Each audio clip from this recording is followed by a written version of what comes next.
Assalamualaikum warahmatullahi wabarakatuh. Hai, perkenalkan nama aku Yeni Retnawati dari NIM 031.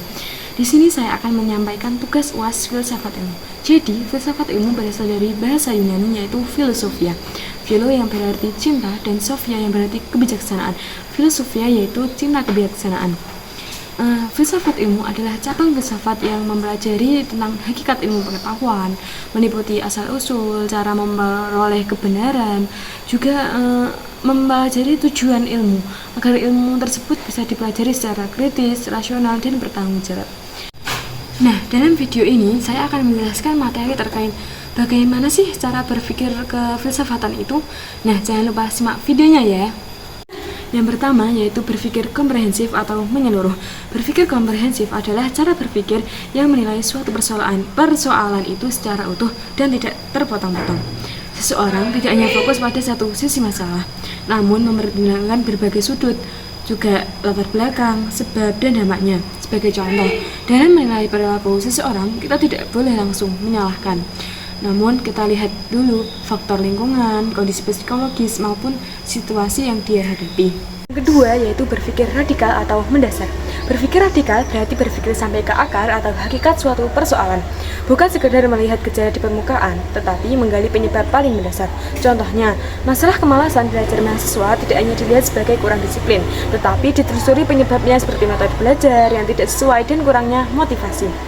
Yang ketiga yaitu berpikir sistematis, yaitu runtut dan teratur. Berpikir sistematis adalah berpikir secara terstruktur, runtut, dan logis. Setiap gagasan disusun secara berurutan dari awal hingga kesimpulan, sehingga mudah dipahami dan tidak membingungkan. Contohnya itu adalah dalam menyampaikan pendapat, seseorang memulai dari latar belakang masalah, kemudian analisis, dan diakhiri dengan solusi. Yang keempat yaitu adalah berpikir kritis. Jadi di sini berpikir kritis adalah kemampuan untuk menganalisis, mengevaluasi, dan mempertanyakan suatu informasi secara rasional, dan tidak mudah menerima informasi begitu saja tanpa bukti atau alasan yang kuat. Contohnya nih, berpikir kritis, mahasiswa tidak langsung percaya pada berita di sosial media, tapi mereka itu mengecek sumber fakta dan kebenarannya terlebih dahulu. Yang kelima yaitu berpikir universal. Berpikir universal berarti pemikiran yang bersifat umum dan dapat diterapkan secara luas, tidak terbatas pada kelompok, suku, atau kepentingan tertentu. Contohnya nih, nilai keadilan tidak hanya berlaku untuk diri sendiri atau kelompok tertentu, tetapi untuk semua manusia. Yang keenam yaitu berpikir koheren. Berpikir koheren atau konsisten adalah pemikiran yang saling berhubungan dan tidak saling bertentangan antara satu gagasan dengan gagasan yang lainnya. Contoh berpikir koheren adalah seseorang yang menjunjung kejujuran harus konsisten antara ucapan, sikap, dan tindakannya. Lanjut, yang ketujuh adalah berpikir konseptual. Berpikir konseptual adalah berpikir berdasarkan konsep, definisi, dan kerangka pemikiran yang jelas, bukan sekedar pendapat pribadi tanpa dasar. Contohnya nih, dalam bahas kepemimpinan, seseorang menggunakan konsep tanggung jawab, amanah, dan etika, bukan hanya pengalaman pribadi semata. Yang kedelapan yaitu bebas tapi terikat.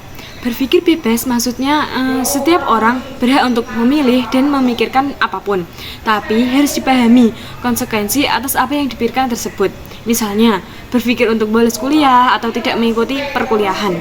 Ia harus memahami bahwa setiap apa yang akan ia lakukan itu selalu memiliki konsekuensi. Yang terakhir yaitu berpikir bebas tapi bertanggung jawab. Berpikir bebas di sini berarti berani mengemukakan pendapat dan gagasan. Namun, kebebasan tersebut harus disertai tanggung jawab moral, etika, dan rasionalitas. Contohnya nih, mahasiswa bebas mengkritik kebijakan kampus, tetapi dengan bahasa yang sopan, argumentasi yang logis, dan tujuan yang membangun. Begitu. Nah, dari ke-9 cara berpikir kefilsafatan di atas, dapat disimpulkan bahwa berpikir kefilsafatan melatih seseorang untuk tidak hanya cerdas secara intelektual, tetapi juga matang secara emosional dan moral. Dengan berpikir komprehensif, radikal, sistematis, kritis, universal, koheren, konseptual, serta bertanggung jawab, seseorang dapat mengambil keputusan yang bijaksana dan menjalani kehidupan dengan lebih dewasa. Sedikit kata-kata dari saya. Dengan berpikir secara kefilsafatan, kita tidak hanya mencari pengetahuan, tetapi juga kebijaksanaan. Sebab ilmu tanpa kebijaksanaan akan kehilangan arah, dan kebijaksanaan tanpa ilmu akan kehilangan dasar. Mungkin cukup itu saja yang dapat saya sampaikan terkait materi UAS Filsafat Ilmu hari ini. Wassalamualaikum warahmatullahi wabarakatuh. Bye-bye.